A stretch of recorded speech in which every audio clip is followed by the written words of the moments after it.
out. Well, here at 10 News, we're especially sensitive when we hear about any type of abuse, especially when it comes to defenseless animals. They can't speak for themselves. Well, now they don't have to. As 10 News reporter Melanie Michael tells us about a local lawmaker who wants to start an animal abuser registry.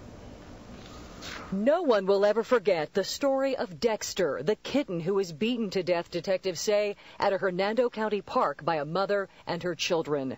Dexter was attacked with a baseball bat and had to be euthanized. When Senator Mike Fasano heard about it, he was heartbroken and says he had to do something. What's going through the mind of a human being that does that to a dog or to a kitten?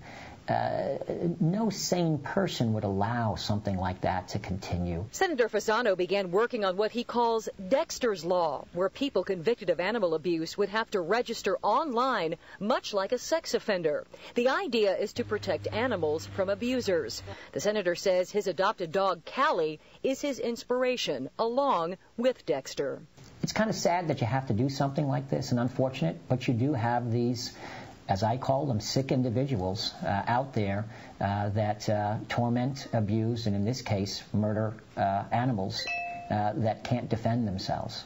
The law would benefit local shelters and groups like Lab Rescue, where they could screen local pet owners. Pat Byers and her husband have rescued dogs for a decade and love this idea. The more information we have, the better, because we'd hate to have a dog rehabbed and have been abused or neglected and then go to a home where they'll be neglected. Convicted animal abusers would have to register with the state and pay a yearly fee. Plus, they'd have to re-register every time they move in Florida. Senator Fasano knows the registry will not bring Dexter back, but it will preserve his memory and hopefully keep other abusers from hurting our animals anymore.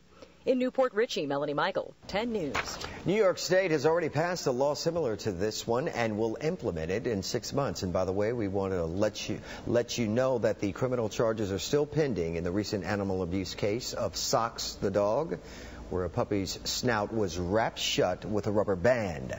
Socks will be up for adoption very soon.